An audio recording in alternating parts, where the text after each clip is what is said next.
ఓం సల్లక్షణ సమారంభాం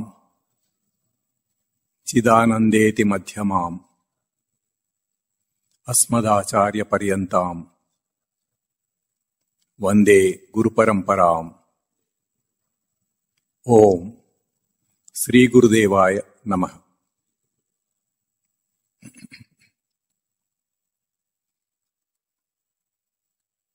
సాధన చతుష్టయ సంపద గురించి చెప్పుకుంటున్నాము. దాంట్లో మొట్టమొదటిదిగా నిత్యానిత్య వస్తు వివేకం గురించి చెప్పుకున్నాము. ఏది నిత్యం ఏది అనిత్యం అనేది విచారణ చేసుకోవాలని. ఆత్మ ఒక్కటే నిత్యమైనదని, మిగతా అన్ని అనిత్యమైనవి, టెంపరరీవి, తాత్కాలికమైనవి, వెళ్ళిపోయేవి, వెళ్ళిపోతాయి గనుక అవి అనిత్యం. తర్వాత ఇహాముత్ర ఫల భోగ విరాగం గురించి చెప్పుకున్నాము. ఈ లోకంలో భోగముల గురించి, పైన ఏదో ఉన్నాయి అనుకునే పరలోకంల భోగముల గురించి చెప్పుకున్నాము. దాన్నే వైరాగ్యం అని కూడా అంటారు. నిత్యానిత్య వస్తు వివేకంనేమో ఇంగ్లీష్లో డిస్క్రిమినేషన్ అని అంటారు. ఈ వైరాగ్యాన్ని డిస్పాషన్ అని అంటారు. దీంట్లో చాలా వివరంగా వైరాగ్యం గురించి చెప్పుకున్నాము. చివరగా కండిషనల్ వైరాగ్యం అని, కొన్ని వైరాగ్యాలు తాత్కాలికంగా కొన్ని కండిషన్స్ లో మాత్రమే వస్తాయని చెప్పుకున్నాము. అవి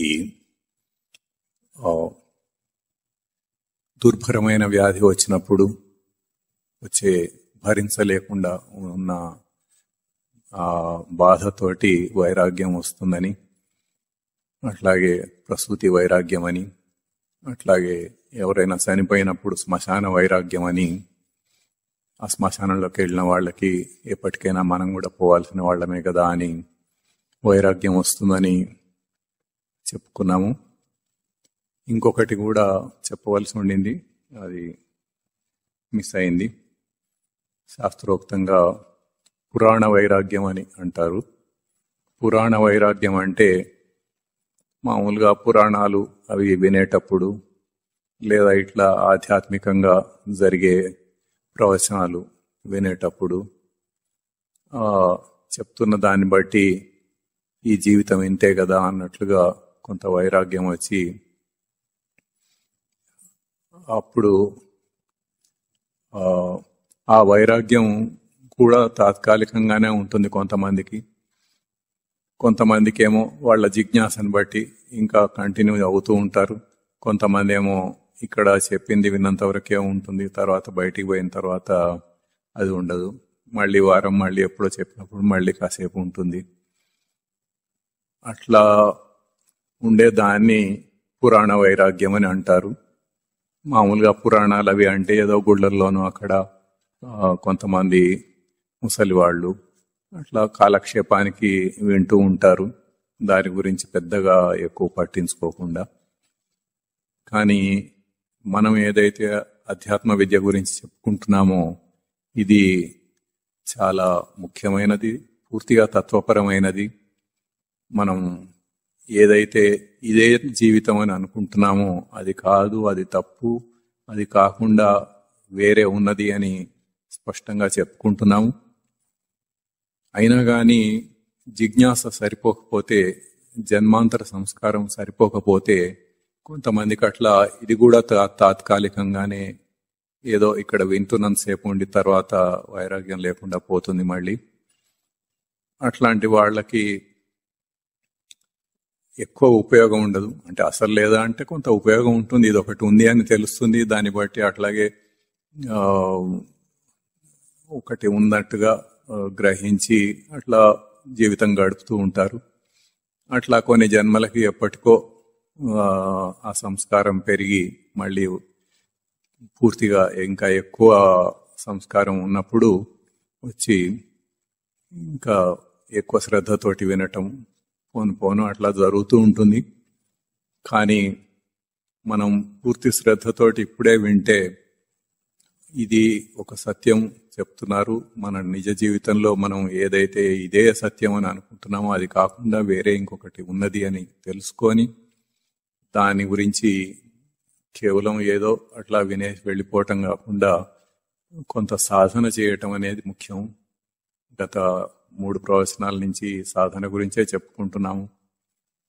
అట్లా చేసి ముందుకెళ్తే ఈ జన్మలోనే చాలా ఎక్కువ దూరం ఆ డైరెక్షన్లో వెళ్ళవచ్చు. ఇంకా పూర్తి జిజ్ఞాసతోటి బాగా చేస్తే ఈ జన్మలోనే ముక్తిని కూడా పొందవచ్చు. దీన్ని పురాణ వైరాగ్యం అని అంటారు. తర్వాత మనస్సు గురించి సమాధి షట్క సంపత్తి గురించి చెప్పుకున్నాము. దాన్ని ఇంగ్లీష్లో డిసిప్లిన్స్ అని అంటారు. శమము, దమము, ఉపరతి, తితిక్ష, శ్రద్ధ, సమాధానము అని ఈ 6 రకాల డిసిప్లిన్స్ ఉంటాయి. ఆ డిసిప్లిన్స్ ఫాలో అవుతే అంటే ఈ క్రమశిక్షణలను ఆచరించితే ఈ సాధన అనేది చాలా సులభం అవుతుంది. కాబట్టి అందరూ ఆచరించవలసినవి ఈ డిసిప్లిన్స్. దాంట్లో మొట్టమొదటిది శమమని, అంతరింద్రియ నిగ్రహము. రెండవది దమము అని, బాహ్యేంద్రియ నిగ్రహము. బాహ్యేంద్రియ నిగ్రహం అయినా కానీ ఈ బాహ్యేంద్రియాలన్నింటినీ కూడా మనసే కంట్రోల్ చేస్తూ ఉంటుంది. కాబట్టి అంతరింద్రియ నిగ్రహం రానిది బాహ్యేంద్రియ నిగ్రహం అనేది రాదు. ఈ రకంగా మనస్సుని కంట్రోల్ చేయటం అనేది చాలా ముఖ్యమైన విషయం. దాని గురించి కొన్ని పద్ధతులు అవి చెప్పుకున్నాము. నిత్య వర్తమానంలో ఉండాలని అటువంటివి. అయితే ఇంకా కొన్ని పద్ధతులు పతంజలి మహర్షి యోగ సూత్రాల్లో రచించారని చెప్పుకున్నాము గత వారం. వాటిని కొద్దిగా వాటి గురించి చెప్పుకొని మిగతాది ఈసారి చెప్పుకుందాం అనుకున్నాము. వాటిలో అసలు యోగం అంటే ఏంటి అన్నది యోగ చిత్తవృత్తి నిరోధ అని డిఫైన్ చేశారు, నిర్వచించారు అని చెప్పుకున్నాము. అంటే చిత్తవృత్తులు, చిత్తం అనేది మనకు తెలుసు, మనం ఇంతకుముందు చూసుకున్నాము. అంతరింద్రియంలో మనసు, బుద్ధి, చిత్తం, అహంకారం అని దాంట్లో ఒకటి చిత్తం. అది చైతన్యవంతం చేస్తూ ఉంటుంది.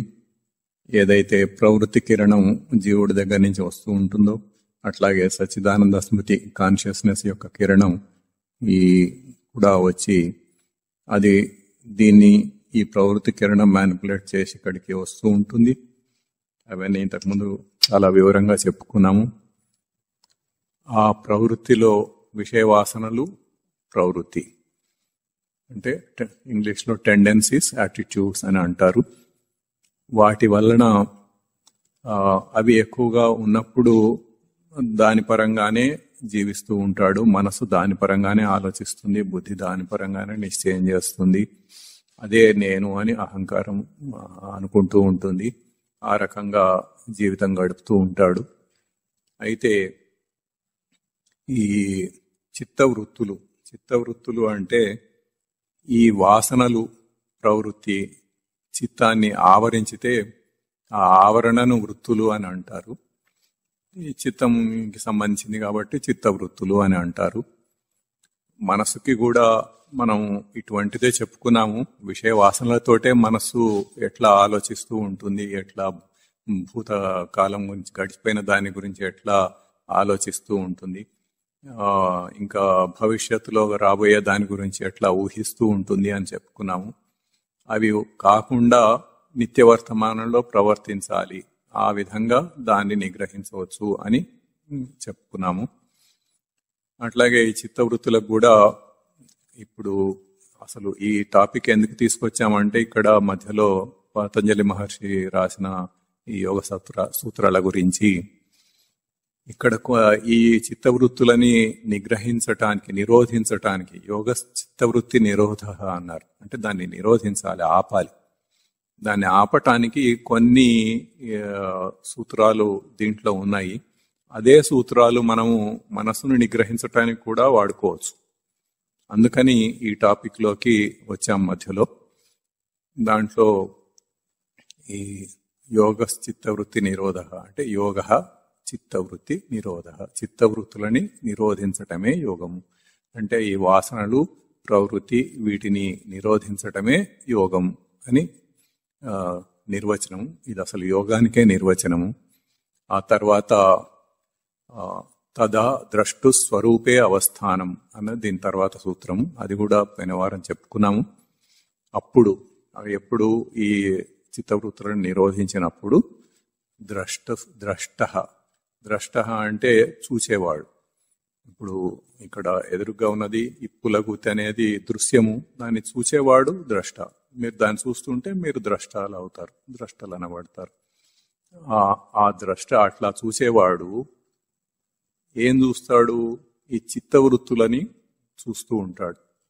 ఎప్పుడైతే చిత్తవృత్తులని నిరోధించాడో ఆ చిత్తవృత్తులని అప్పుడు తెలుసుకొనే కదా నిరోధించగలిగాడు. తెలుసుకోకపోతే చేయలేడు. అవి వాటిని గుర్తించి తెలుసుకొని వాటిని నిరోధించాడు. అట్లా నిరోధించినప్పుడు వాటిని ద్రష్టలాగా చూస్తూ ఉంటాడు అన్నమాట. ఆ చూచేవాడు స్వరూపే అవస్థానం అంటే తన స్వరూపంలో నిలిచిపోతాడు, స్థిరంగా నిలిచిపోతాడు. అంటే దానికి ఫలం ఇదన్నమాట. ఏదైతే తన నిజస్వరూపం అని అనుకున్నామో, మన నిజస్వరూపం ఏమిటి? సచ్చిదానంద స్మృతి, కాన్షియస్నెస్. అది మన నిజస్వరూపము. ఆ నిజస్వరూపంలో స్థిరంగా నిలిచిపోతాడు. అంటే మనం ఏదైతే ధ్యేయం పెట్టుకొని ఈ అధ్యాత్మ విద్య గురించి తెలుసుకుంటున్నామో, ఆ ధ్యేయం మనం మొట్టమొదటి ఏమనుకున్నాము? శాశ్వత సుఖం లభించాలనేది, దుఃఖాలని నివృత్తి కావాలని అంటే పోవాలని, ఆ తర్వాత తన నిజస్వరూపంలో స్థిరంగా నిలిచి పూర్తిగా తృప్తితోటి ప్రశాంతతతోటి జీవించాలి అన్నది. అదే ఇక్కడ చెప్తున్నారు. అంటే ఈ చిత్తవృత్తులను నిరోధించినప్పుడు తన నిజస్వరూపంలో స్థిరంగా నిలవటం అనేది జరుగుతుంది. ఈ మూడో సూత్రంలో అంటే ఇది చేస్తే దీనికి ఫలం ఏంటి అన్నది ఈ సూత్రంలో చెప్తున్నారు. ఆ తర్వాత నాలుగవ సూత్రంలో వృత్తి సారూప్యం ఇతరత్ర అన్నారు. అంటే ఒకవేళ వాటిని నిరోధించలేకపోతే అప్పుడు ఏం జరుగుతుంది అంటే వృత్తి సారూప్యం, ఆ చిత్తవృత్తుల రూపంలోనే ఉంటాడు. ఎందుకు? ఇప్పుడు మనం ఉన్నది ఆ చిత్తవృత్తుల రూపంలోనే ఉన్నాం. ఏదైతే విషయ వాసనలు, ప్రవృత్తి ఆవరించి తన సచ్చిదానంద స్మృతిని, తన కాన్షియస్నెస్ ని అదే నా స్వరూపం అని అనుకోని ఈ జీవితం ఎట్లాగైతే మనం గడుపుతున్నామో అదే స్వరూపంగా ఆ ప్రవృత్తియే విషయవాసనలే స్వరూపంగా ఎట్లాగైతే గడుపుతున్నామో అట్లాగే ఉండిపోతాడు, అది నిరోధించలేకపోతే. అంటే యోగం అంటే ఏంటో నిర్వచించారు, డిఫైన్ చేశారు. ఆ తర్వాత అది ఆ చిత్తవృత్తులను నిరోధించడం అనేది చేస్తే దానికి ఫలమేంటో అది కూడా చెప్పారు 3వ సూత్రంలో. 4వ సూత్రంలో ఒకవేళ అది నిరోధించలేకపోతే, అది సక్సెస్ఫుల్ గా చేయలేకపోతే ఏం జరుగుతుంది అన్నది అది చెప్పారు. దీని తర్వాత కొన్ని సూత్రాలు ఆ చిత్తవృత్తుల గురించి ఒక్కొక్క దాని గురించి వివరించి చెప్తారు కొంత. ఆ వివరించిన తర్వాత వాటిని ఎట్లా నిరోధించాలి అంటే మొదట ఈ 3 సూత్రాల్లోనే మొత్తం ఏం చెప్పబోతున్నారో అంతా అర్థమైపోయింది.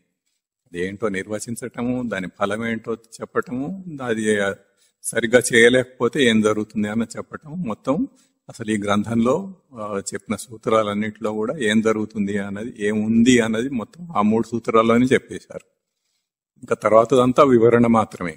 ఆ తర్వాత ఒక 5 సూత్రాలు వాటిని కొంత వివరించి చెప్తారు ఈ చిత్తవృత్తులను గురించి.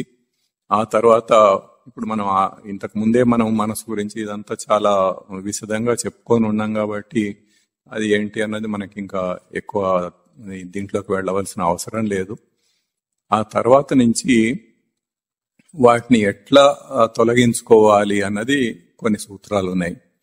దాంట్లో మనకిప్పుడు ఇమ్మీడియట్ గా ప్రస్తుతం మనకి పనికొచ్చేవి ఒక 3 సూత్రాలు ఉన్నవి. వాటిని చెప్పుకోవటానికి ఇక్కడికి వచ్చాము. అవేంటంటే, ఒకటి అభ్యాస వైరాగ్యాభ్యాం తన్నిరోధ. అంటే ఈ చిత్తవృత్తులను నిరోధించాలంటే, వాటిని నిరోధించాలంటే అభ్యాసము వైరాగ్యము అనే 2 అంశాలు ఉండాలి. వీటిని సాధన చేయాలి అని దాని అర్థం. అభ్యాసం చేయటం ఒకటి, వైరాగ్యం. ఇప్పుడు వైరాగ్యం గురించి మనం ఇంతకు ముందే చాలా స్పష్టంగా చెప్పుకున్నాము. సాధన చతుష్టయంలో 2వది ఇహ ఆముత్ర ఫల భోగ విరాగం అన్నప్పుడు అదే వైరాగ్యం అని, ఆ వైరాగ్యం గురించి చాలా స్పష్టంగా చెప్పుకున్నాము. ఇవాళ కూడా దాంట్లో ఆ కండిషనల్ వైరాగ్యంలో ఒకటి ఇంతకు ముందు మిస్ అయింది, అది చెప్పుకున్నాము. ఇంకా అభ్యాసము వైరాగ్యము అనేవి 2 అక్కడ చేయవలసినవి. అభ్యాసం అంటే ఏంటి? మనం ఒక జ్ఞానాన్ని తెలుసుకోవటం అనేది ఒక ఎత్తు, దాన్ని అభ్యాసం చేయటం అంటే ఫస్ట్ మనం తెలుసుకునేది పరోక్ష జ్ఞానం అంటారు. అంటే వేరే వాళ్ళు ఎవరో చెప్పితే వాళ్ళకు తెలిసింది మనం తెలుసుకున్నాం. ఇక్కడ వీడు కూర్చొని చెప్తూ ఉంటే మీరు తెలుసుకున్నారు దాన్ని, కానీ అది మీ స్వంతం కాదు. ఇంకా మీరు ఎప్పుడైతే సాధన చేసి దాన్ని అర్థం చేసుకొని దాన్ని ఆచరిస్తారో అప్పుడు అది ప్రత్యక్ష జ్ఞానం అవుతుంది. అంటే మీ స్వంతంగా మీకు తెలుస్తుంది అన్నమాట. మీకు అనుభవం వస్తుంది. అనుభవంలో తెలిసింది ఎప్పటికీ ఉంటుంది. అట్లా కాకుండా ఏదో కాసేపు ఎవరో చెప్తే విన్నది కొంతకాలం ఉంటుంది, తర్వాత అది నెమ్మదిగా ఫేడ్ అవుట్ అయిపోతుంది. అది మనం దాన్ని నమ్మి దాన్ని ఆచరిస్తే ఆ వచ్చిన అనుభవం అనేది శాశ్వతంగా ఉంటుంది. అనుభవాలు ఎప్పుడైనా కానీ శాశ్వతంగా ఉంటాయి. ఆ రకంగా ఇప్పుడు అభ్యాసం అంటే ఇప్పుడు ఏం చేయాలి అంటే, ఇప్పుడు మనం ఈ తెలుసుకున్నది సరిపోదు, ఇంకా సాధన చేయాలి అని అన్నాం. అంటే ఎట్లా చేయాలి అంటే, ఇంతకు ముందు కొన్ని చెప్పుకున్నాము, అవి అన్నీ కూడా చేయవలసినవే. ఇప్పుడు కొత్తగా ఇక్కడ చెప్పేది ఏంటంటే, ఇప్పుడు ఇక్కడ కేవలం మనము ఒక కాన్సెప్ట్ మాత్రమే చెప్పుకుంటున్నాము. దాని తర్వాత ఇంకా వివరంగా చెప్పటం జరుగుతుంది మళ్ళీ. కానీ వీటిని ఈ అంశాలను స్పష్టంగా అర్థం చేసుకొని దీంట్లో ఆచరించటం అంటే ఏం ఆచరించాలి అంటే, ఒకటి పుస్తకాలు చదవటం, ఒకటి ఎక్కడెక్కడైతే ఇది ఆచరించాలి. ఇప్పుడు ఉదాహరణకి అందరినీ సచ్చిదానంద స్మృతి లాగానే చూడాలి అని ఒకసారి చెప్పుకున్నాం, 2-3 సార్లు చెప్పుకున్నాం. నేను ఎట్లాగైతే సచ్చిదానంద స్మృతియో అందరూ కూడా అట్లాగే సచ్చిదానంద స్మృతి. అట్లా చూడటం, అందరినీ గౌరవించటం, ఇర్రెస్పెక్టివ్ ఆఫ్ వాళ్ళ ఏ పొజిషన్లో ఉన్నారు, వాళ్ళు ఏ స్థాయిలో ఉన్నారు అనే దానితో సంబంధం లేకుండా, అసలు అధ్యాత్మ విద్య అంటే ఏంటో కూడా తెలియని వాళ్ళైనా కానీ వాళ్ళు కూడా సచ్చిదానంద స్మృతియే వాళ్ళ నిజ స్వరూపంలో. వాళ్ళు కూడా కాన్షియస్నెస్సే. అయితే వాళ్ళకి తెలియకపోయినా అదే వాళ్ళు. అది తెలుసుకొని మనం వాళ్ళని అట్లా గుర్తిస్తూ ఉండటము. అది దాంతో మనల్ని మనం ఎప్పుడు గుర్తించుకుంటామో వాళ్ళని కూడా అట్లా గుర్తించగలుగుతాం. అట్లా చేస్తూ ఉంటే మనకు అభ్యాసం అవుతుంది. అందరితోటి మనం బాగా ఉండటము, అందరినీ కూడా వాళ్ళకు కూడా కొంత తెలుస్తూ వస్తూ ఉంటుంది. ఆ రకంగా చేయటం అనేది ఒకటి. ఇంకా అహంకారం తగ్గించుకోవాలని, స్వచ్ఛంగా ఉండాలని, ఇట్లా కొన్ని విషయాలు చెప్పుకున్నాం ఇంతకుముందు. అవన్నీ కూడా ఆచరించవలసినవే. ఇంకా ఆధ్యాత్మ గ్రంథాలు, ఈ గ్రంథాలు కొన్ని చదివి ఇంకా వివరంగా తెలుసుకోవటం అనేది అది కూడా ఒకటి. మొన్న 2 వారాల కిందటేమో ఒక పుస్తకం డిస్ట్రిబ్యూట్ చేయటం జరిగింది, ఇచ్చారు. అది అందరూ చదువుతున్నారు అనుకుంటాను, చదివేసి ఉండొచ్చు. ఎంతకాలం ఏం పట్టదు అది. మళ్ళీ ఈ సాధన చతుష్టయం అయిపోయిన తర్వాత ఇంకొకటి ఇవ్వబడుతుంది. అది కూడా చాలా ముఖ్యమైనది బిగినర్స్ కి. అయితే ఇట్లా గ్రంథ పఠనం అనేది ఒకటి చాలా ముఖ్యం. ఇంకా కొంత మెడిటేషన్స్ అవి కూడా చేయొచ్చు. జ్ఞానపరమైన మెడిటేషన్ చేయాలి అని చెప్పుకున్నాం మనం. మామూలుగా బయట అందరూ చేసే లాంటివి కాకుండా జ్ఞానపరంగా, అంటే ఏదన్నా ఒక అంశాన్ని తీసుకొని, ఇప్పుడు ఈ చెప్పిన విషయాల్లో ఒక అంశాన్ని తీసుకొని దాని గురించి విచారణ చేసుకుంటూ పోవటం, అది జ్ఞానపరమైన మెడిటేషన్. ఇప్పుడు ఇవి చేయటానికి ఒక పుస్తకం చదవటం కానీ, లేకపోతే ఒక మెడిటేషన్, జ్ఞానపరమైన మెడిటేషన్ చేయటం కానీ, ఇవి చేయటానికి మంచి సమయం ఏదంటే బ్రాహ్మీ ముహూర్తంలో చేయటం అనేది అత్యుత్తమం. బ్రాహ్మీ ముహూర్తం అంటే తెల్లవారుజామున 4 గంటలకి. తెల్లవారుజామున 4 గంటలకి మనకి చాలా మంచి స్థితిలో ఉంటుంది. బాహ్య వాతావరణం కూడా అంతా ప్రశాంతంగా ఉంటుంది. మన లోపల కూడా మనం అప్పుడే నిద్రపోయి లేచి దానికి తగినట్టుగా ముందుగా నిద్రపోవాలి, పోతేనే లేవటం జరుగుతుంది. లేచి ఏది గ్రహించితే, ఏది చదివినా కానీ, ఏ విచారణ చేసినా కానీ చాలా బాగా సాగుతుంది ఆ సమయంలో. అది చేయటానికి చాలా మంచి సమయం, అప్పుడు చేయాలి.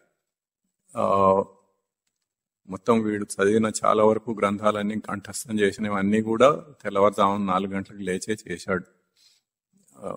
అది చాలా మంచి సమయం. అయితే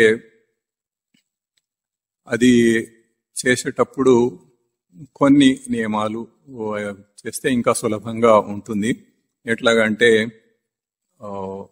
ప్రతిరోజు అదే సమయానికి చేస్తూ ఉండటం అనేది, అంటే తప్పకుండా ప్రతిరోజు చేయటం అనేది, ఏదో వంకలు పెట్టి తప్పించుకోకుండా ప్రతిరోజు చేయటం అనేది. ఆ తర్వాత ఒకే ప్లేస్లో ఒకే చోట కూర్చొని చేయటం అనేది. ఒకే చోట కూర్చొని ప్రతిరోజు చేస్తుంటే ఏమవుతుందంటే ఆ చోటికి వెళ్ళగానే కొంచెం అటువంటి భావాలు వస్తూ ఉంటాయి. అట్లా మనసు అట్లా అలవాటు పడుతుంది అనమాట దానికి. దాంతో ఆటోమేటిక్ గా అటువంటి భావాలు వచ్చేస్తూ ఉంటాయి. ఆ రకంగా అది సులువు అవుతూ ఉంటుంది.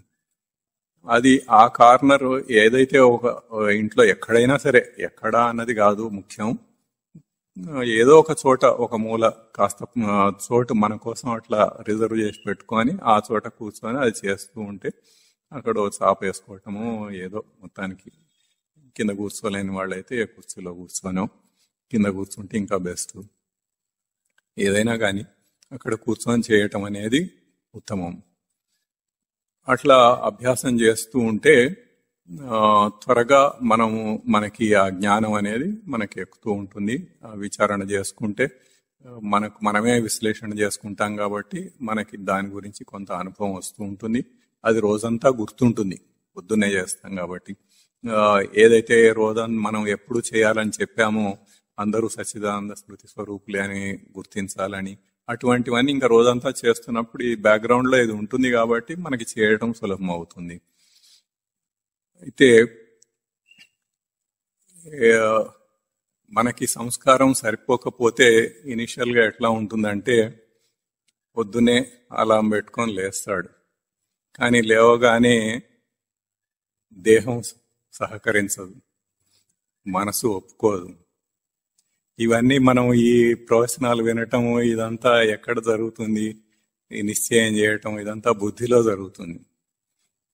బుద్ధి కూడా కొంత ఈ విషయ వాసనలు, ఈ ప్రవృత్తి అంతా ఉంటుంది, కానీ మనసుకున్నంత ఎక్కువగా ఉండదు, కొంత తక్కువ ఉంటుంది. దీనికంటే కొంచెం బెటర్ అన్నమాట అది. అయితే బుద్ధి ఏమో చేద్దామని చాలా ఉత్సాహపడి అలారం కొట్టగానే లేవమంటే దేహం ఒప్పుకోదు. ఇంకా ఇప్పుడు ఎండాకాలం కొంత సులభం, అదే ఏ చలికాలం అయితే అసలు ఈ చలికి లేనన్నట్టుగా పడి ఉంటుంది. అసలు తెల్లవారుజామున లేస్తానని ఎవరు చెప్పారు నీకు? బుద్ధి నువ్వే నిశ్చయం చేసావు, నువ్వే చేసుకో, నేనైతే నేను పడుకొనే ఉంటానంటుంది అది. ఇట్లాంటివి జరుగుతూ ఉంటాయి. దాన్ని అధిగమించటానికి తగిన జిజ్ఞాస, సంస్కారం మనకు ఉండాలి. లేకపోయినా గాని ముందు కొద్ది రోజులు బలవంతంగానైనా చేయాలి. కొద్ది రోజులు చేస్తే తర్వాత అలవాటు అయిపోతుంది, ఇంకా తర్వాత చాలా సులభం. ఆ మొదటి కొద్ది రోజులు చేయటం అనేదే చాలా ముఖ్యమైనది. అప్పుడు అట్లా చేయగలిగితే ఈ ఇంద్రియాలు కానీ దేహం గాని మనసుని గాని వాటిని అధిగమించి ఏదైతే పడుకో అని ఉన్నప్పుడు ఆ సుఖం అనేది ఉందనుకుంటున్నామో దాన్ని అధిగమించి దీనికంటే శాశ్వత సుఖం అక్కడ ఉంది అని మనం కొంచెం దృఢంగా నిశ్చయం చేసుకుంటే ఈ ప్రవచనాలన్నీ విని దాన్ని బట్టి అప్పుడు చేయగలుగుతారు. మనం ఆ దృఢ నిశ్చయం అనేది చేసుకోకపోతే కేవలం ఏదో చేయాలి, చేయమన్నారు చేద్దామని కూర్చుంటే అది కుదరదు. అది ఆ దృఢ నిశ్చయం అనేది మనకి ఏర్పడాలి. ఏర్పడితేనే అప్పుడు చేయగలుగుతారు. అయితే ఒక ఉదాహరణ ఏంటంటే, ఇప్పుడు ఒక ఏనుగు ఉంది. ఏనుగుని మామూలుగా సర్కస్ లో ఏనుగులు అవి తిరుగుతూ ఉంటాయి బయట.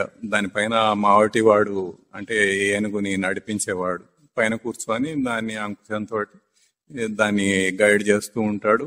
ఏనుగు ఎటు కావాలంటే అటు వెళ్తుంది. ఎక్కడికి వెళ్లాలో ఏనుగుకి తెలియదు, కానీ ఆ పైన కూర్చున్న మావటి వాడికి తెలుసు. అయితే ఇప్పుడు ఆ ఏనుగుకి ఎంత బలం ఉంది, మావటి వాడికి ఎంత బలం ఉంది? ఏనుగుని నడిపించేవాడికి. ఏనుగుకున్న బలంతో కంపేర్ చేస్తే వాడు అసలు నథింగ్. తొండం బట్టి ఒకసారి ఇట్లా చుట్టి పడేసిందంటే ఎక్కడికో వెళ్ళి పడతాడు. అయినా కానీ వాడు ఏనుగుని కంట్రోల్ చేయగలుగుతున్నాడు చక్కగా. ఈవెన్ ట్రాఫిక్ లో కూడా కంట్రోల్ చేసి తీసుకెళ్లగలుగుతున్నాడు. మరి అంత కెపాసిటీ వాడికి ఎట్లా వచ్చింది? కేవలం అభ్యాసం. దాన్ని ట్రైనింగ్ అంటారు. దాన్ని ట్రైన్ చేశారనమాట. ఆ ఏనుగుని ఎంతో కాలం ట్రైన్ చేస్తే అది వీడు చెప్పినట్టు వినటానికి అలవాటు పడింది. అలవాటు పడి ఇప్పుడు వీడు ఎట్లా చెప్తే అట్లా వెళుతోంది. అది చాలా బలం గలదైనా చాలా శక్తివంతమైనదా అయినా గాని వీడికంటే వీడు ఒక అర్భకుడు, వీడికి ఏమీ లేకపోయినా బలం వీడు చెప్పినట్టు అది వెళుతోంది. అట్లాగే మన దేహం గాని ఇంద్రియాలు గాని ఇవన్నీ అట్లాగే ఉంటాయి. మనసు ఆలోచించే పద్ధతి గాని దాన్ని మనం ట్రైనింగ్ ఇవ్వాలి. దానికి అంటే అభ్యాసం చేయాలి. కొంతకాలం అట్లా అభ్యాసం చేయిస్తే బలవంతంగా అయినా సరే, కొంత ఫోర్స్ చేసి అయినా సరే, ఆ బలవంతంగా అట్లా ఫోర్స్ చేసి చేయాలంటే మనకు ముందు కొంచెం దృఢంగా ఉండాలి చేయాలి అని. ఉంటే అప్పుడు అది జరుగుతుంది. అది ఆ జిజ్ఞాస ఉండటం, కొంత సంస్కారాన్ని డెవలప్ చేసుకోవటం. ఇంతకు ముందే జన్మాంతర సంస్కారం లేకపోయినా మనం డెవలప్ చేసుకోవచ్చు. మనకి జిజ్ఞాస ఉంటే డెవలప్ చేసుకుంటూ పోవచ్చు. అట్లా చేసుకొని కంట్రోల్ చేయవచ్చు. అట్లాగే ఇట్లా ఏది చేయాలన్నా కానీ దాన్ని అట్లా అభ్యాసం చేస్తూ ఉంటే అది చేయగలుగుతాం మనం. అది అక్కడ గుర్తించవలసిన విషయం. అక్కడ ఏంటంటే అతి ముఖ్యమైనది ఏంటంటే ఆ చేసేది ప్రతిరోజు చేయాలి. ఒకరోజు నాకేదో అదైంది ఇదైంది రేపు చేద్దాంలే ఇవాళ ఎందుకు అని అట్లా పర్మిట్ చేయకూడదు. చేయకుండా తప్పనిసరిగా చేయాల్సిందే. ఇదే అన్నిటికంటే ముఖ్యమైనది, అసలు జీవితంలో అన్నిటికంటే ముఖ్యమైనది ఇదే, ఇది తప్పనిసరిగా చేయాలి అని అనుకొని అట్లాంటి దృఢ నిశ్చయంతో చేస్తే అది సాగుతుంది. అది చేయాలి. ఆ తర్వాత అది ఎంత దృఢంగా చేయాలంటే, ఇప్పటిదాకా ఈ చిత్తవృత్తులే తన రూపంగా బతికినవాడు, అంటే ప్రవృత్తి విషయవాసనలే తన రూపంగా బతికినవాడు దాన్ని మార్చి అభ్యాసమే తన రూపంగా మారేటట్లుగా అట్లా కన్వర్ట్ చేసుకునేటట్టుగా చేయాలి. చేస్తే కొద్ది రోజులు చేస్తే తర్వాత ఇంకా అది అలవాటు పడిపోతుంది. అలవాటు పడిపోయి చాలా సులభంగా చేసేస్తూ ఉంటుంది. ఆటోమేటిక్గా ఆ టైంకి లేవటము చేయటము అంతా జరిగిపోతూ ఉంటుంది. ఎప్పుడన్నా ఏదన్నా కొద్దిగా మేజర్గా ఏదన్నా వచ్చిందనుకోండి, అప్పుడు కూడా దాన్ని గట్టిగా పట్టుకొని చేయగలిగితే ఇంకా అసలు ఢోకా లేదు, ఇంకెప్పటికీ అది జరుగుతూనే ఉంటుంది. ఇంకా ఇది అభ్యాసం. ఆ తర్వాత వైరాగ్యం గురించి కూడా మనం ఇంతకు ముందే చాలా క్లియర్గా చెప్పుకున్నాము. ఈ వైరాగ్యం అనేది జ్ఞానపరంగా రావాలి. మనం విచారణ చేసుకొని మన విచారణతోటి రావాలి. కానీ మనం ఏదో చెప్పారు కదా అనో అట్లా ఇట్లా అన్నది కాదు. అట్లా కాకుండా మనంతటా మనం విచారణ చేసుకోవాలి. దానికి కూడా ఈ మెడిటేషన్ అవి ఇట్లా చేసుకోవటం అనేది ఉపయోగపడుతుంది. ఆ రకంగా అది కూడా మనం చేసుకోవాలి. ఇది అభ్యాస వైరాగ్యాభ్యాం తన్నిరోధ, అంటే అభ్యాసము వైరాగ్యముల చేత దాన్ని అంటే చిత్తవృత్తులను నిరోధించవచ్చు, అంటే మన మనస్సును నిగ్రహించవచ్చు. ఆ తర్వాత దాని తర్వాత సూత్రం తత్ర స్థితౌ యత్నో అభ్యాస. అక్కడ స్థిరంగా చేయవలసినవి వాటిని అభ్యాసం. అభ్యాసం అంటే ఏంటో వాటిలో ఇంక్లూడెడ్ 2 అంశాలు చెప్తున్నారు. అది ఏకాగ్రత, బుద్ధి నైసిత్యం. ఈ 2 ఏకాగ్రత, బుద్ధి నిశ్చితంగా ఉండటం అంటే షార్ప్నెస్ ఆఫ్ ఇంటలెక్ట్, చాలా ఇంటెలిజెంట్గా చేయటం లాగా. అట్లా అవి 2 చేస్తే బుద్ధి నిశ్చితంగా ఉంది అంటే మామూలుగా చాలా పదునైన బుద్ధి అని అంటూ ఉంటారు. అట్లా అనమాట. షార్ప్, వీడు చాలా షార్ప్ అని చెప్పి అంటూ ఉంటాం. అట్లా అనమాట. అట్లా అవి 2 ఉపయోగించాలి. అవి 2 ఉపయోగించి అభ్యాసం చేయాలి. అయితే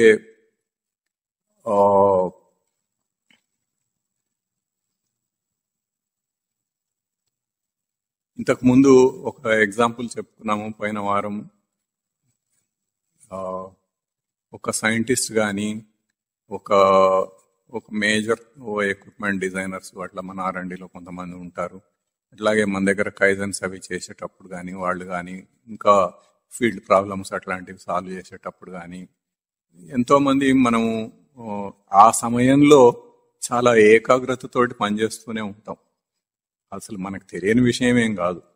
అట్లాగే అందరికీ ఇంకా అయ్యో కొన్ని ఎగ్జాంపుల్స్ చెప్తున్నాను. ఇంకా అందరికీ కూడా వేరే వేరే సమయాల్లో అటువంటి అవసరం పడుతుంది. మనం చేస్తూనే ఉంటాం. అంటే అసలు ఎవరు వస్తున్నారు పోతున్నారు, ఆకలి దప్పులు ఏమీ తెలియకుండా చాలా ఏకాగ్రంగా దాని మీద పనిచేస్తూ ఉండటం అనేది. అట్లాగే బుద్ధి నైసిత్యం అంటే చాలా నిశితంగా దాని గురించి ఆలోచిస్తూ ఉండటం. అక్కడ ఏదో ఒక ప్రాబ్లం ఉంది, ఒక డిజైన్ ప్రాబ్లం ఉంది, చాలా సీరియస్ గా దాని గురించి ఆలోచిస్తున్నాడు. లేకపోతే ఒక కైజన్ ఏదో చేద్దామని చాలా సీరియస్ గా ఆలోచిస్తున్నాడు. లేకపోతే ఏదో ఫీల్డ్ ప్రాబ్లం ఏదో వచ్చింది, దాన్ని ఎట్లా సాల్వ్ చేయాలి, అసలు ఇది ఎందుకు వస్తోంది అని తెలుసుకోవటానికి కొంతమంది సీనియర్స్ గా అట్లా ఆలోచిస్తూ ఉంటారు. వీటన్నిటికీ కూడా బుద్ధి షార్ప్ గా నిశితంగా ఉండటం అనేది, దాన్ని మనం ఉపయోగించుకోవటం అనేది అవసరం. ఏకాగ్రత ఎప్పుడైతే ఉంటుందో అప్పుడు ఇది కూడా వచ్చేస్తుంది దాంతో పాటు. అయితే ఇవి 2 ముఖ్యం. అయితే మనం అక్కడ ఉదాహరణలో ఏం చెప్పుకున్నాము, ఈ సైంటిస్ట్ అయినా కానీ సైంటిస్ట్ ఏదో పెద్ద సృష్టి రహస్యాన్ని కనిపెడుతూ ఉండొచ్చు. లేకపోతే ఓ పెద్ద ఎక్విప్మెంట్ డిజైనర్ చాలా గొప్ప ఎక్విప్మెంట్ లేదా ఒక టెక్నాలజీని కనిపెట్టడానికి ప్రయత్నం చేస్తూ ఉండొచ్చు.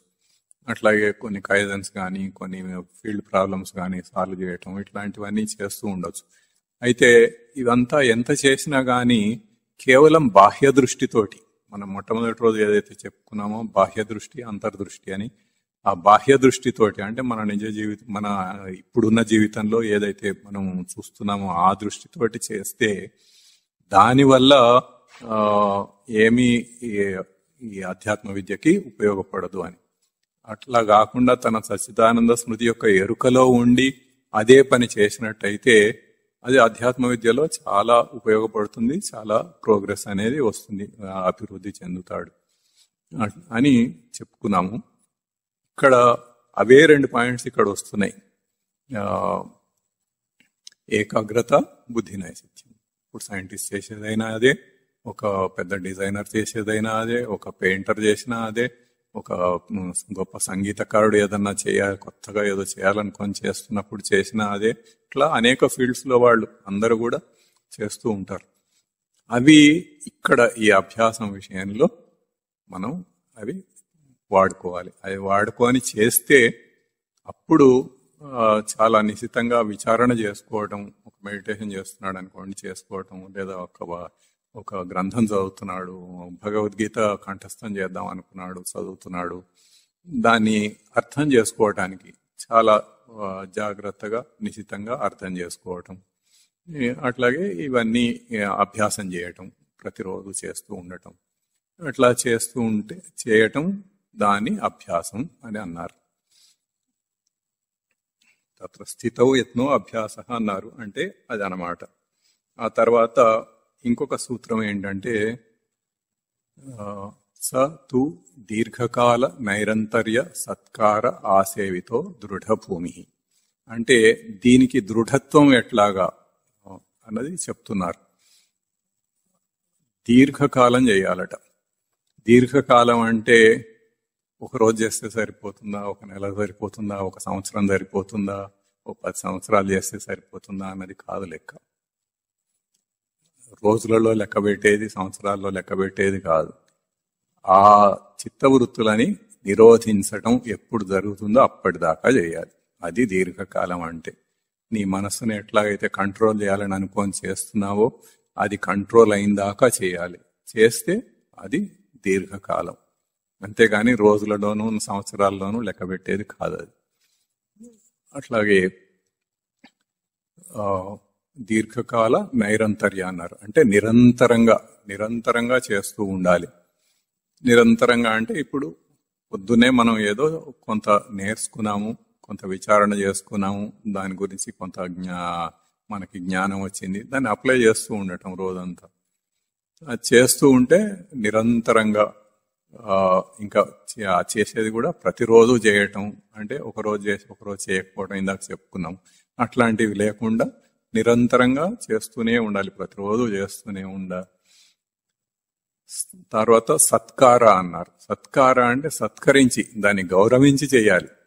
అంటే ఇది చేయటం మనకి చాలా గౌరవప్రదమైనది అని అనుకొని చేయాలి. ఇది చేయటం వల్ల మనం ఒక గొప్ప పని చేస్తున్నాం, ఒక మంచి పని చేస్తున్నామని దానికి ఎంతో గౌరవం ఇచ్చి చేయాలి.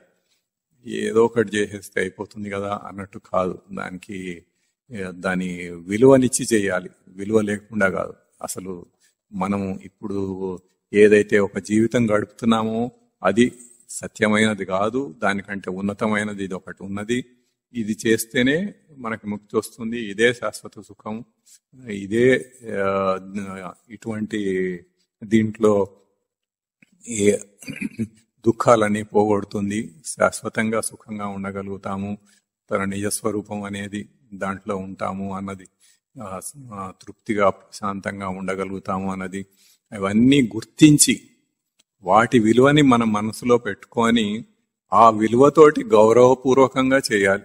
అది సత్కారం, సత్కరించి చేయటం అన్నమాట. ఎవరైనా సత్కరిస్తారంటే ఏదో పూలమాలలు వేసి అది ఇది చేస్తారు కదా. ఇక్కడ అట్లాంటివి కాదు, మానసికంగానే అన్ని. ఏదైనా మానసికంగానే, ఇదివరకు చాలాసార్లు చెప్పాను. భౌతికంగా మనం చేసేది ఏమి ఉండదు, అంతా మానసికంగానే. అట్లా సత్కరించి గౌరవించి దాన్ని అట్లా చేస్తూ ఉండటం అనేది చేయాలి. ఇది ఈ ఆచరణకి 3వ సూత్రం.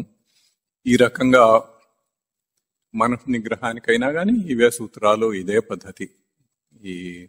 ఇంకా తర్వాత దీంట్లో చాలా ఉంటాయి, ప్రస్తుతం మనకు అవన్నీ అవసరం లేదు. ఎవరన్నా ఇంట్రెస్ట్ ఉన్నవాళ్ళు ఆ పుస్తకం ఒకటి తెప్పించుకొని చదువుకోవచ్చు. అయితే ఓవరాల్గా మనం ఏంటంటే, ఇందాక ఏదైతే మనం పురాణ వైరాగ్యం అని చెప్పుకున్నామో అట్లా ఊరికే కాసేపట్లా వినేసి వెళ్ళిపోవటం, వారానికి ఒకసారి 1 గంట సేపు వింటే దాంతో పెద్దగా ఏమీ ఉపయోగం ఉండదు. అట్లా కాకుండా మనము దాని సత్యత్వాన్ని గుర్తించి, దాని విలువను గుర్తించి మనం ఆచరించటం, సాధన చేయటం అనేది ముఖ్యం. మనం సాధన చేస్తే మనకు అనుభవం వస్తుంది. అనుభవం వస్తే ఆ అనుభవంతో మనకి తెలుస్తుంది, అది స్థిరంగా ఉంటుంది. దాంతో మనము ముక్తిని పొందగలుగుతాం. ఆ అనుభవాన్ని పొందటం అనేది ముఖ్యం. అనుభవం పొందాలంటే ప్రాక్టికల్ గా మనం ఆచరించాలి, ఆచరిస్తేనే జరుగుతుంది. అట్లా ఒక సిస్టమేటిక్ గా స్టడీ చేసుకుంటూ ఇక్కడ సిస్టమేటిక్ గా చెప్పటానికి ప్రయత్నిస్తున్నాను. అంటే ఇంతే కాదు, ఇంకా వేరే పుస్తకాలు చదవటం, చేయటం, అట్లాంటివన్నీ కూడా మీరు ఎన్నో చేసుకోవచ్చు. భగవద్గీత కానీ, ఉపనిషత్తులు కానీ అవన్నీ చదువుకోవటం, వాటిని కంఠస్థం చేయటము. కంఠస్థం చేస్తే మనలో ఉంటుంది, లేకపోతే ఎక్కడో పుస్తకంలో ఉంటుంది. కంఠస్థం చేసి మనకి కొన్ని శ్లోకాలు వచ్చినాయంటే ఆ శ్లోకాలని ఎప్పుడైనా ఖాళీగా ఉన్నప్పుడు దాన్ని మళ్ళీ మననం చేస్తూ ఉండొచ్చు. అట్లా ఆ వే ఆఫ్ లైఫ్, ఆ జీవిత పంధానే మారిపోతుంది. అసలు మారిపోయి అట్లా చేయటం అనేది జరుగుతుంది. ఆ తర్వాత ఇంకా కొన్ని నియమాలు చెప్తాను ఇప్పుడు. దానివల్ల ఈ మనసు, మనం శమము దమము గురించి చెప్పుకుంటూ ఇటు వచ్చాము. అంటే మనోనిగ్రహం, అంతరేంద్రియ నిగ్రహం, ముఖ్యంగా మనోనిగ్రహం ఎట్లా నిగ్రహించాలి దాన్ని అన్న దానికి, అసలు ఎందుకు నిగ్రహించలేకపోతున్నాము అన్నదానికి కూడా ఇంకా కొన్ని కారణాలు ఉన్నాయి. అవి చెప్తాను, అవి కూడా మీరు తెలుసుకోండి. ముఖ్యంగా మన తిండి అనేది చాలా ముఖ్యమైన విషయం. మనం ఏం తింటున్నాము అన్నది దాని ప్రభావం మన మీద ఉంటుంది. అది ఎట్లా ఉంటుందంటే, అసలు ఈ వైద్య శాస్త్రాలన్నిటిలో కల్లా ఆయుర్వేద శాస్త్రం అనేది చాలా గొప్పది. అది పురాతన కాలం నుంచి మన మన దేశంలో వస్తుంది. దాంట్లో ఎన్నో విషయాలు న్యాచురల్ గానే, అసలు అంటే సహజంగానే మనకి రోగాలు రాకుండా నిరోధించటానికి ఎటువంటి పద్ధతులు పాటించాలి అనేవి, అట్లాంటివన్నీ ఉంటాయి. మామూలుగా అలోపతి వీటిలో ఏముంటుంది, అది ఏదైనా రోగం వస్తే అప్పుడు దానికి ఏదో మందు ఇస్తాడు, దానికి మళ్ళీ ఎన్నో సైడ్ ఎఫెక్ట్స్, వాటికి మళ్ళీ మందులు, అది ఇది పోయినప్పటి నుంచి ఆ టెస్టులు ఈ టెస్టులు అని చేయించడం, ఏదేదో చేస్తూ ఉండటం, డబ్బులు పొందటానికే ఎక్కువ ప్రయత్నిస్తారు. కొంతమంది మంచి వాళ్ళు ఉంటారు, అది వేరే సంగతి. కానీ ఈ రోజుల్లో మెజారిటీ కేసెస్లో మనం అటుపోయామంటే ఇంకా డబ్బులు ఖర్చు అవుతూనే ఉంటాయి తప్ప అది శాశ్వతంగా పరిష్కారం అయ్యేవి ఉండవు, చాలా తక్కువ. లేకపోతే సర్జరీలు అంటారు. అట్లా కాకుండా ఆయుర్వేద శాస్త్రంలో ఆయుర్వేదం అంటేనే అసలు ఆయు వేదము, ఆ ఆయుస్సుకు సంబంధించిన వేదం అన్నమాట. అది వేదాలలో ఉన్నట్టుగానే ఇది కూడా ఒక వేదం. అట్లా దాంట్లో అనేక ద్రవ్యాల గురించి వాళ్ళు కూడా మొట్టమొదట అసలు మొదలు పెట్టడం ఎక్కడ మొదలు పెడతారంటే పంచమహాభూతాలు అని. ఇంతకుముందు ఒకసారి చెప్పుకున్నాం పంచమహాభూతాలు ఎట్లా ఉంటాయి అన్నది, వాటి ప్రాపర్టీసు. దాని దగ్గర నుంచి మొదలు పెట్టుకొని ఈ సృష్టిలో అన్ని పదార్థాలు కూడా వాళ్ళు ద్రవ్యాలు అంటారు ఆయుర్వేద శాస్త్రంలో. అన్ని పదార్థాలు కూడా పంచభూతాత్మకమైనవే అని చెప్పుకున్నాం. ఈవెన్ మన దేహం కూడా, ఈ శరీరం కూడా దీంట్లో ఉన్నాయన్ని పంచమహాభూతాలతోటే ఏర్పాటై ఉన్నది, కానీ ఇది వేరే ఇంకేది లేదు. అక్కడ పంచమహాభూతాలు ఏం చెప్పుకున్నాము? ఆకాశము, వాయువు, అగ్ని, ఆపహ, పృథ్వీ. ఆపహ అంటే నీరు, పృథ్వీ అంటే సాలిడ్స్, భూమి అని. కానీ సాలిడ్స్ అన్ని పృథ్వీ అని, లిక్విడ్స్ అన్ని, అన్ని రకాల లిక్విడ్స్ అన్ని ఆపహ అని. తర్వాత అగ్ని, అన్ని రకాల వేడి కలిగించేవన్నీ అగ్ని అని. తర్వాత వాయువు, తర్వాత ఆకాశం, ఉండటానికి చోటునిచ్చేది ఆకాశం అని. ఈ ఐదింటితోటే ఏవైనా ఉంటాయి కానీ వేరే ఇంకోటి ఏది ఉండదు అని మనం చెప్పుకున్నాము. అక్కడి నుంచి మొదలుపెట్టి ఈ శాస్త్రం మొదలవుతుంది. దాంతో అంటే మనం ఏ పదార్థం తీసుకున్నా గానీ దాంట్లో ఈ 5 ఉంటాయి.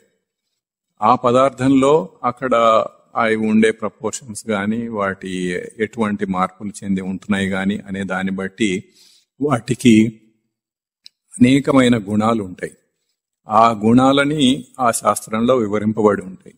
అయితే ఒక ముఖ్యమైన విషయం ఏంటంటే, మామూలుగా అలోపతికి కానీ ఇంకా హోమియోపతికి కొంత ఉంటుంది, కానీ అలోపతికి ఎక్కువగా భౌతికమైనవి మాత్రమే ఉంటాయి. ఒక పదార్థం ఉంది అంటే దానికి భౌతికమైన లక్షణాలు మాత్రమే వాళ్ళు గుర్తిస్తారు. అంటే మామూలుగా భౌతికంగా అంటే మనకి ఏం తెలుసు, రంగు, రుచి, వాసన, ఇట్లాంటివన్నీ మనం భౌతికంగా ఒక పదార్థంలో మనం ఏమేం ప్రాపర్టీస్ గుర్తించగలుగుతామో అవన్నీ భౌతికమైన లక్షణాలు. అవి అంటే ఫిజికల్, అవి అలోపతిలో గుర్తిస్తారు. ఆయుర్వేదంలో ఏంటంటే ఇవి కాకుండా కొన్ని అభౌతికమైన లక్షణాలు కూడా దాంట్లో క్రోడీకరించబడి ఉంటాయి, అంటే దాంట్లో చెప్పబడి ఉంటాయి అన్నమాట. అంటే ఏ పదార్థంతో ఎటువంటి గుణాలు వస్తాయి అన్నది ఆయుర్వేద శాస్త్రంలో ఉంటుంది. చాలా ముఖ్యమైన విషయం. అంటే మనము తెలియకుండా కొన్ని గుణాలని వృద్ధి పొందించే పదార్థాలు ఏవైతే మనం తింటామో దానివల్ల ఆ గుణాలు వృద్ధి పొందుతూ ఉంటాయి. అట్లా వృద్ధి పొందినప్పుడు మనం బయట ఎంత ప్రయత్నించినా గానీ దాన్ని ఆ, దాన్ని నిరోధించలేకపోతున్నాం అన్నమాట. అంటే ఉదాహరణకి ఇప్పుడు పూర్వకాలం ఈ ఎలక్ట్రిసిటీ లేనప్పుడు చాలా వరకు ఊళ్ళలో విడిచినప్పుడు చాలా ఏండ్ల వరకు కూడా ఊళ్ళల్లో ఎలక్ట్రిసిటీ ఉండేది కాదు. అక్కడంతా కూడా మామూలు ఈ లాంతర్లోని కిరోసిన్ ల్యాంప్స్ పెట్టుకొని దానికి పైన ఒక గ్లాస్ ఉంటుంది పెట్టుకొని దాంతో పనులు గడుపుతూ ఉంటారు రాత్రిపూట ఏదైనా చేయాలంటే. అయితే ఆ పైన ఉండే గ్లాసుకి రోజు కొంత ఆ కిరోసిన్ కాలుతూ ఉంటే అక్కడ మసిబడుతుంది అనమాట. ఆ మసిబట్టిన లాంతర్ ఎట్లా అయితే ఉంటుందో అంటే లోపల ఉన్నది సచ్చిదానంద స్మృతి. ఇందాక చెప్పుకున్నాము ఆవరణలతోటే చిత్తవృత్తులు అని. దాన్ని ఈ మసి ఆవరించింది. అగ్ని అనే దీపం అనేది సచ్చిదానంద స్మృతి వంటిది. దానికి ఈ మసి ఆవరించినప్పుడు వెలుగు చాలా తగ్గిపోతుంది. అందుకని రోజు దాన్ని శుభ్రంగా సబ్బెట్టి తోమి మళ్ళీ కడిగి పెట్టుకుంటారు, మళ్ళీ రాత్రికి వెలిగించుకుంటారు. అట్లా మనం ఉన్నది సచ్చిదానంద స్మృతి అయినా కానీ ఈ కొన్ని ఆహార పదార్థాల వల్ల వచ్చే గుణములతోటి మనకి అటువంటివి జరుగుతాయి. అట్లాగే ఇప్పుడు ఈ రోజుల్లో వాడేది మనము షవర్స్ వాడుతూ ఉంటాం స్నానాలు చేయటానికి. ఆ షవర్కి అన్ని చిన్న చిన్న చిల్లులు ఉంటాయి, అవన్నీ దాని నిండా ఉంటాయి. అయితే కొంతకాలానికి ఆ నీళ్లలో ఉండే కొంత మలినాల వలనో ఏదో వాటితోటి కాల్షియము అట్లాంటివి ఏదో కొన్ని మినరల్స్ వాటికి డిపాజిట్ అయ్యి ఆ చిల్లులు మూసుకుపోతూ ఉంటాయి. అప్పుడు నీళ్లు తగ్గిపోతూ ఉంటాయి. అంటే ఏ సచ్చిదానంద స్మృతి అయితే ఎల్లప్పుడూ అట్లా స్థిరంగా వస్తూ ఉండాల్సిందో అది తగ్గిపోతూ ఉంటుంది అనమాట. దేనివల్ల ఈ విషయ వాసనలు ప్రవృత్తి వలన. అట్లా అదొక ఎగ్జాంపుల్. ఈ విధంగా ఇప్పుడు ఇది ఇక్కడ తిండి విషయంలో ఎట్లా అంటే పదార్థంలోనే ఇట్లా కొన్ని గుణాలు ఉంటాయి. అవి తెలియకుండా మనం అటువంటి పదార్థాలు తింటూ ఉంటే మనకి ఆ గుణాలు యొక్క ప్రేరేపణ జరుగుతూ ఉంటుంది. అది ఒక విషయం. రెండవ విషయం, ఆ వంట ఎవరు చేస్తున్నారు అనేది చాలా ముఖ్యం. పదార్థం ఒకటి, రెండవది వంట చేసేవాళ్ళు. వంట చేసేవాళ్ళు వాళ్ళు ఎటువంటి గుణగణాలు కలిగిన వాళ్ళు, ఆ చేసేటప్పుడు ఎటువంటి మనసుతోటి చేస్తున్నారు అనేది చాలా ముఖ్యమైన విషయం. వాళ్ళకి ఎటువంటి గుణగణాలు ఉంటే అవి కొంత ఆ పదార్థంతో పాటుగా మనకి కూడా వస్తాయి. అట్లాగే వాళ్ళు ఎటువంటి ఆలోచనలు ఆలోచిస్తూ ఏం ఆలోచిస్తూ చేస్తున్నారు ఆ సమయానికి. ఏదో ఒక దైవధ్యానం చేసుకుంటూ చక్కగా ఏదైనా ఓ శ్లోకమో ఏదో లోపల మననం చేసుకుంటూ చేస్తున్నారు అనుకోండి, చక్కగా మనకు కూడా ప్రశాంతంగా ఉంటుంది ఆ తిండి తిన్నప్పుడు. ఎందుకంటే అది మనకు కూడా వస్తుంది తినేవాళ్ళకి. ఆ రకంగా అది కూడా చాలా ముఖ్యం. ఈ రెండు కూడా దీనికి ఎఫెక్ట్ ఉంటుంది. ఇప్పుడు మామూలుగా మనం తినే తిండిలో ఒక పైపొర అనేది అది తిన్న తర్వాత అది మలంగా వెళ్ళిపోతుంది. మనం రోజు ఉదయం లాట్రిన్కి వెళ్ళినప్పుడు అది వెళ్ళిపోతుంది. అంటే అది ఏం చేస్తుందంటే మనకు కావాల్సిన ఏ ధాన్యంలో అయినా దేంట్లోనైనా కానీ మనకు కావాల్సింది లోపల ఉంచుకొని దాన్ని ప్రొటెక్ట్ చేస్తూ ఉంటుంది. ఎప్పుడైతే అది మనం తిన్నామో తిన్న తర్వాత ఆ ప్రొటెక్షన్ అవసరం లేదు కాబట్టి ఆ పొర తొలగి వెళ్ళిపోతుంది, అది మలంగా వెళ్ళిపోతుంది. ఆ తర్వాత స్థూలమైనది ఏదైతే ఉందో అంటే ఫిజికల్ మ్యాటర్ కొంత ఈ మలం వెళ్ళిపోయిన తర్వాత మిగిలింది అది మనకి పచనమై అంటే జీర్ణమై రక్తంలోకి వెళ్ళిపోతుంది. రక్తంలోకి వెళ్తే రక్తం నుంచి అన్ని కణాలకి అది అట్లా డిస్ట్రిబ్యూట్ అవుతుంది. డిస్ట్రిబ్యూట్ అయ్యి మనకి కావాల్సిన శక్తి అనేది వస్తూ ఉంటుంది. అది రెండవ భాగం.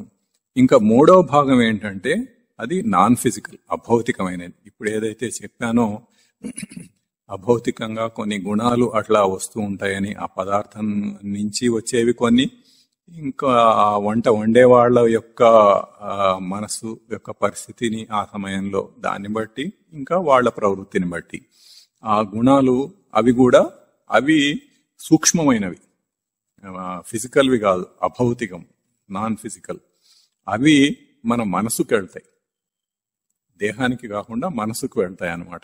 ఆ మనసు దాని నుంచి అట్లా అది ఆ ప్రవృత్తి అట్లా డెవలప్ అవుతూ ఉంటుంది. సో ఆ రకంగా మనం తినే తిండి అనేది చాలా ముఖ్యమైనది.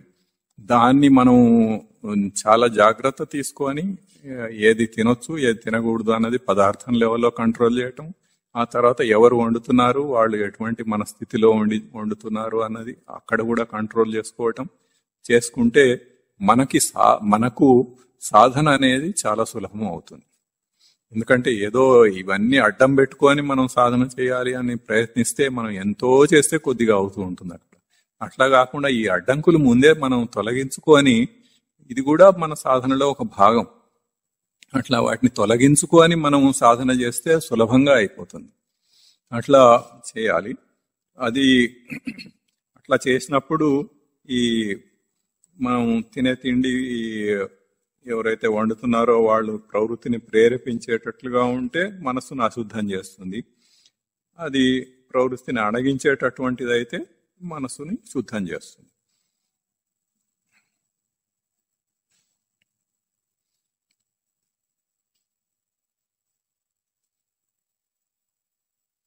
ఇప్పుడు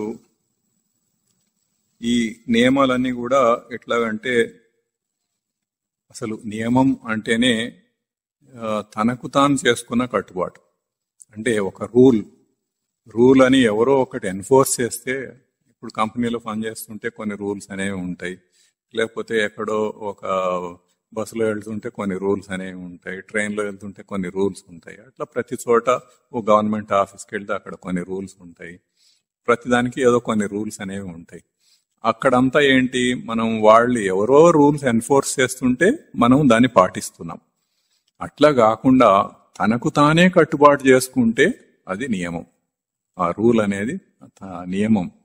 తెలుగులో తనకు తానే కట్టుబాటు చేసుకోవాలి. ఎందుకు చేసుకుంటాడు అంటే, తను మోక్షం కొరకు ప్రయత్నిస్తున్నాడు కాబట్టి, తన నిజస్వరూపంలో ఉండటానికి ప్రయత్నిస్తున్నాడు కాబట్టి, ఇందాక ఏవైతే ధ్యేయాలు చెప్పుకున్నామో అవన్నీ పొందాలనుకుంటున్నాడు కాబట్టి తనకు తానే ఎన్ఫోర్స్ చేసుకుంటే అది నియమం అంటారు దాన్ని. అట్లా నియమం అనేది తనకు తాను ఏర్పరచుకున్న కట్టుబాటు, కానీ ఎవరో ఎన్ఫోర్స్ చేస్తే మనం చేసేది కాదు. ఎవరో ఎన్ఫోర్స్ చేస్తే మనం ఇటువంటి సాధన మనం చేయలేం, ఎవరి కోసమో చేయలేం. మన కోసం మనకు కావాలని చేసుకుంటేనే ఇది చేయగలుగుతాం.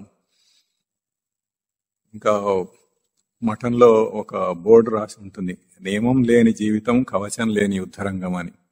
యుద్ధరంగంలో పూర్వకాలం రాజులు కత్తులు బళ్ళాలు అటువంటి వాటితో యుద్ధం చేసేటప్పుడు కవచం కట్టుకునేవాళ్ళు. కవచం అనేది ఉంటే చాలా ప్రొటెక్షన్ అనేది వస్తుంది దాంతో.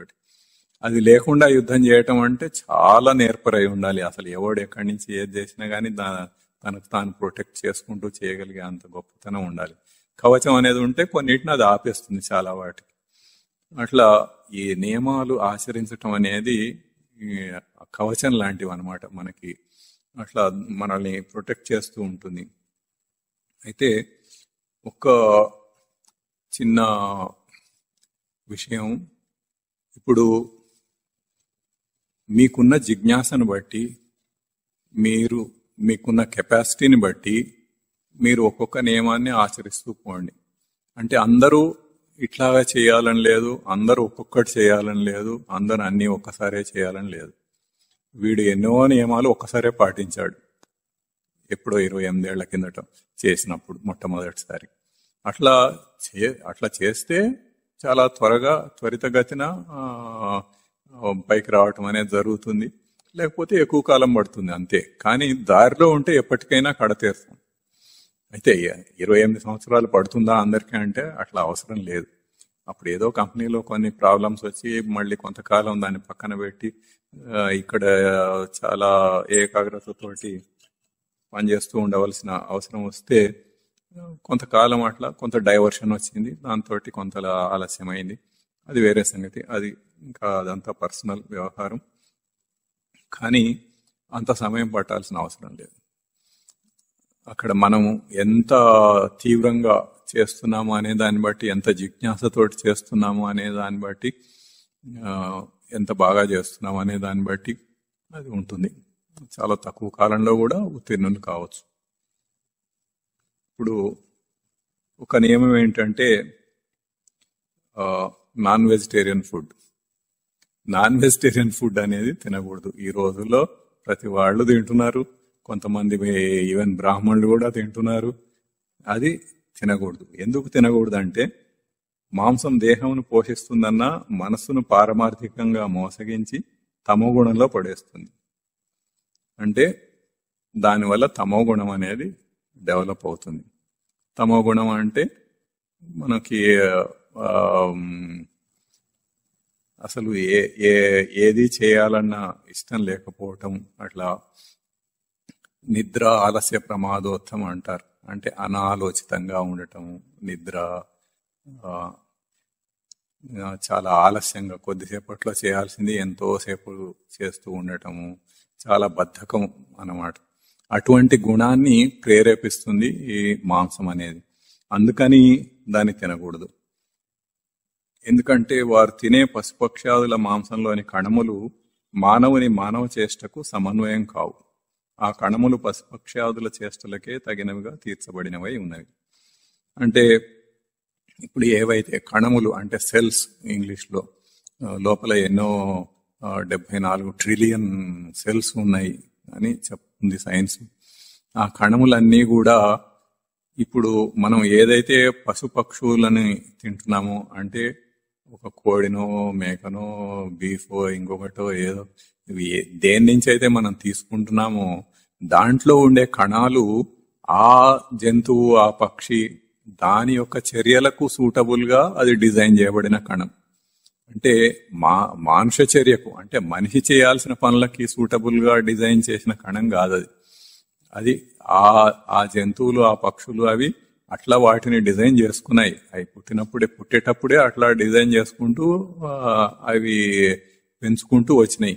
జీవుడు ఇంతకుముందు ఒకసారి చెప్పుకున్నాము, జీవుడు ఒక వీర్యకణంతో ప్రవేశించి దాన్ని డబుల్ చేసుకుంటూ అట్లా పెద్దగా చేసుకుంటూ తన సంస్కారంతో దాన్ని పెంచుకుంటూ తన సంస్కారాన్ని దాంట్లో పంపిస్తూ ఉంటాడు. ఆ రకంగా పూర్తిగా అన్ని ఈ 74 ట్రిలియన్ కణములను కూడా తనలాగానే తన సంస్కారంతో ఉంటాయి అన్నట్టుగా. అట్లా మరి పశువులకు కూడా అట్లాగే ఉంటాయి, పక్షులకు కూడా అట్లాగే ఉంటాయి. వాటికి కూడా ఆ సెల్స్ అనేవి లోపల ఉండేవి అట్లా ఉంటాయి. అవి మనిషి చేయవలసిన చర్యకు అవి తగినవి కాదు. జ్ఞానం నరాణం అధికో విశేష అని ఇంతకుముందు చెప్పుకున్నాం ఒకసారి. అంటే వాటి అన్నిటికీ ఉండే ఆహార, నిద్ర, భయ, మైథునములతో పాటుగా జ్ఞానం కూడా ఉంటుంది మనిషికి. జ్ఞానం అనేది చాలా అధికమైన విశేషం మనిషిలో పశుపక్షువుల కంటే కూడా. ఆహార, నిద్ర, భయ, మైథునములు అంటే చెప్పుకున్నాం, అర్థమవుతుంది కూడా. ఆహారం అంటే తిండి, నిద్ర, భయం, మైథునం అంటే స్త్రీ పురుష సంగమం, అట్లాంటివి. అవి 4 ఉంటాయి జంతువులకి. అవి కాకుండా ఇంకా జ్ఞానం అనేది మనిషికి అధికమైన విశేషం.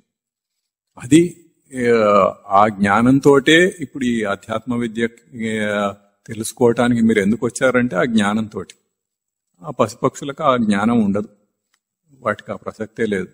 అది ఉంది కాబట్టి మీరు తెలుసుకోవటానికి ప్రయత్నిస్తున్నారు. అది ఆ రకంగా ఆ కణములు దానికి తీర్చిదిద్దబడ్డాయి, దానికి డిజైన్ చేయబడ్డాయి. మనిషికి ఉండేవి మనిషికి ఉండవలసిన విధంగా ఉంటాయి. మరి ఇప్పుడు మనం తినేది శాకాహారం అంటే శాకాహారంలో కూడా కణాలు ఉంటాయి కదా, మరి అవి ఎట్లా సూట్ అవుతాయి అని చెప్పి అంటే శాకాహారంలో కూడా కణములు ఉంటాయి, కానీ అవి అపరా ప్రకృతి. దీనిలో భ్రాంతి లేదు, అచర ప్రాణి కనుక. అంటే అపరా ప్రకృతి అంటే మామూలుగా ఈ పరాప్రకృతి అంటేనేమో ఈ త్రిగుణాత్మకమైనవి ఇవన్నీ ఉంటే పరాప్రకృతి అంటారు దాన్ని. ఈ త్రిగుణాత్మకమైనవి లేకుండా ఉండేది అపరాప్రకృతి అంటారు. ఆ కణములు శాకాహారంలో ఏదైతే మనము ధాన్యంలో కానీ ఇంకా ఇతర పండ్లలో కానీ ఇటువంటి పదార్థాలలో శాకాహారం అని దేన్నైతే అంటారో ఇవన్నీ కూడా వాటిలో ఈ త్రిగుణములు అనేవి ఉండవు. అదంతా అపరాప్రకృతి. పరాప్రకృతిలో త్రిగుణములు అనేవి ఉంటాయి, వాటిలో అది ఉండదు. పరాప్రకృతి అంటే అది మొత్తం భ్రాంతి స్వరూపం. ఆ భ్రాంతితోటే బతుకుతూ ఉంటాయి అవి పశుపక్షులు. వాటికి జ్ఞానం అనేది ఉండదు కదా. ఆ భ్రాంతితో ప్రవర్తిస్తాయి గనక సంస్కార భేదం ఉంటుంది. 84 లక్షల జీవరాశులలో చరప్రాణులు అన్నీ కూడా ఈ భ్రాంతి స్వరూపాలు. శాకాహారం కూడా ఎదిగే ప్రాణులు, కానీ భ్రాంతి లేదు, నిశ్చలంగా ఉండి ఎదుగుతాయి. తాను స్థిరంగా ఉండాలి, కానీ ఎదగాలి, ఆధ్యాత్మికంగా ఎదగాలి. అది మనకు కావాల్సింది. శాకాహారంలో కూడా అవి ఎదుగుతూ ఉంటాయి, అంటే చెట్లు ఇవన్నీ కూడా ఎదుగుతూ ఉంటాయి, కానీ నిశ్చలంగా స్థిరంగా ఎదుగుతాయి అవి. అది మనకి కావాల్సింది. ఈ పశుపక్షుల్లాగా ఆ ప్రవృత్తితోటి అట్లా కొట్టుకుంటూ పెరగటం అన్నది కాదు. అట్లా పెరిగితే ఆ పశు ప్రవృత్తే మనకు వస్తుంది. అట్లా కాకుండా దీంతో మనకి శుద్ధమైన గుణములతోటి మనం ఎదుగుతూ ఉంటాము ఈ ఆహారం తినటం వల్ల. ఇంకా ఒకటి రెండు మైనర్ థింగ్స్ ఏంటంటే, అసలు మానవ శరీరమే దానికి సూటబుల్ గా డిజైన్ చేయబడలేదు. మామూలుగా ఈ మాంసం తినే ప్రాణులన్నిటికీ కూడా వాటికి లోపల పళ్ళల్లో కూరలు ఉంటాయి. ఆ కూరలతోటి చీల్చుకొని తింటాయి అవి. దానికి మానవుడు ఏదో ఉపాయం కనిపెట్టి దాన్ని వండుకొని తినటం అనేది, దానికి ఇప్పుడు ఆ కూర లేకపోయినా తినొచ్చు అన్నట్టుగా ఒకటి ఏర్పాటు చేసుకొని తింటున్నాడు. కానీ అసలు దేనికి డిజైన్ చేయబడ్డది ఇది మాంసాహారానికి డిజైన్ చేయబడలేదు. అట్లాగే ఆ జీర్ణాశయంలో కూడా మాంసాహారాన్ని జీర్ణం చేసుకోవటానికి కావలసిన జీర్ణాశయం, దాని పొడవు ఎంతైతే ఉండాలో అది వేరుగా ఉంటుంది. అట్లా కాకుండా శాకాహారం తిని జీర్ణం చేసుకోవటానికి కావలసిన జీర్ణాశయం అది వేరుగా ఉంటుంది. ఇప్పుడు మనుషులు మాంసాహారం తిన్నప్పుడు అది జీర్ణం అవటానికి చాలా సమయం పడుతుంది. దాదాపు 2 రోజులు 3 రోజులు చెప్తారు అది పూర్తిగా జీర్ణం కావాలంటే. అంతకాలం లోపల దానికి అది ఉంటుందన్నమాట. అట్లా కాకుండా శాకాహారం అయితే చాలా త్వరగా జీర్ణం అవుతుంది. దాని యొక్క బలం మనకి వెంటనే వచ్చేస్తుంది. అందుకని మాంసాహారం తినకూడదు. ఇది మొట్టమొదటి నియమం. ఈ నియమం పాటించగలిగితే బెస్ట్. అది చేయవలసింది, తప్పకుండా చేయవలసింది. మరి మీ కెపాసిటీని బట్టి, మీ జిజ్ఞాసను బట్టి మీరు ఎంతవరకు చేయగలుగుతారో మీరు చూసుకోండి. మీరు ఎంత చేయగలిగితే అంత బాగా వృద్ధి పొందుతారు. అది డైరెక్ట్ గా ఆ త్రిగుణములతోటి డైరెక్ట్ లింక్ ఉన్నది దానికి. ఆ లింక్ ని మనం తెలుసుకొని దానివల్ల మనకి తమోగుణం రాకుండా ఉండాలి అంటే, తమోగుణం ఉంటే ఇంకా సాధనకి పనికిరాడు వాడు.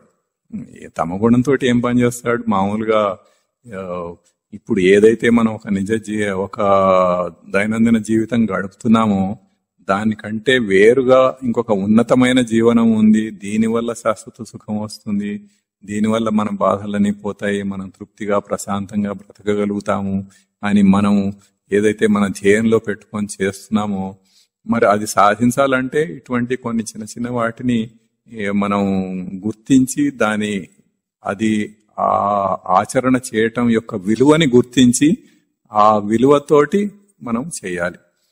అదే ఇందాక అభ్యాస వైరాగ్యాభ్యాం తన్నిరోధ అని చెప్పింది. సతు దీర్ఘకాల నైరంతర్య సత్కార ఆసేవితో దృఢ భూమి అని పతంజలి మహర్షి చెప్పింది. దాంట్లో ఇటువంటివన్నీ కూడా దాంట్లోకే వస్తాయి. ఆ రకంగా మనం దాని విలువ గురించి దీర్ఘకాలం నిరంతరంగా అట్లా, అంటే ఒక రోజు తింటే ఓ రోజు తినకుండా అన్నట్టు కాకుండా, ఓ రోజు తినకుండా ఉంటే ఓ రోజు తినటం అన్నట్టు కాకుండా నిరంతరంగా ఎల్లప్పుడూ అట్లాగే ఉండాలి. అట్లా చేస్తూ ఉండటం అనేది అవసరం.